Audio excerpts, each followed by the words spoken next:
For much of what we now know about chimpanzees, we can thank Jane Goodall. It was nearly 50 years ago that she began studying chimp behavior in Gombe National Park. Now that chimp population is at risk. The forest outside Gombe National Park, critical habitat for chimpanzees, has all but disappeared.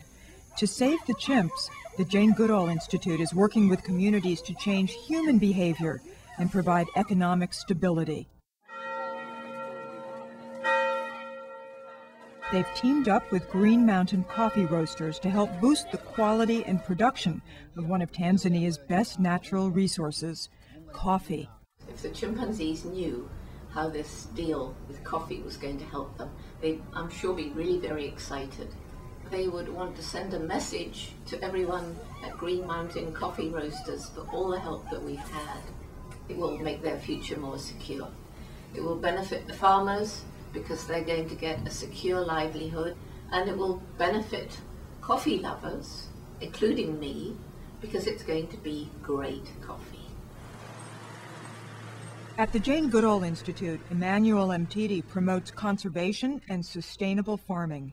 These are poor families, poor communities.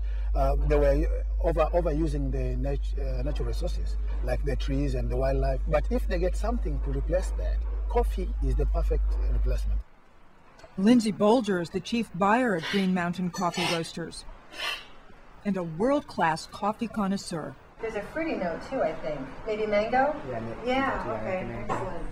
Her exceptional nose can detect one bad bean out of 60. I'm wondering if it's also at a slightly lower altitude, but it definitely has potential. Lindsey traveled to Tanzania to meet with coffee farmers and help them grow a better bean. The farmers are really what's making headlines through the quality of their coffee. So they get to share the limelight with the world-famous chimps because now they'll be world-famous coffee farmers. A year ago, the co-op farmers purchased this top-of-the-line dry mill to improve their production techniques, and they've already paid off the loan for it. Green Mountain Coffee Roasters bought the first shipment of beans and calls it Gombe Reserve in cooperation with the Jane Goodall Institute. In the United States, in particular, there is very little information about where people's coffee comes from and the people who grow their coffee. Here is an opportunity for our customers to get to know each of you. Lindsey's like a coffee ambassador. You could say hello to your customers. After meeting with coffee farmers, Lindsey wanted to meet the chimps.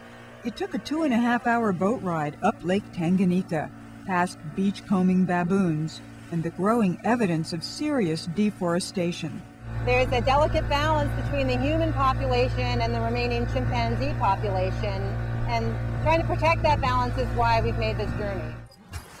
And at the end of the journey are the remote shores of Gombe National Park, and a chance to visit some of the farmers and fishermen who live around it. There we go, nice. From here, a steep 2-hour climb through dense forest, following in Jane Goodall's footsteps. Finally, the welcoming sound of chimps. Of course, we're not the only ones fascinated by the chimps. I love my job. I wouldn't trade it for the world. Emily Robalewski is one of the devoted researchers who studies the chimps. She's here every day. The chimps here in this park are basically living in an island. There's nothing available to them outside the park as far as food and place to survive and live.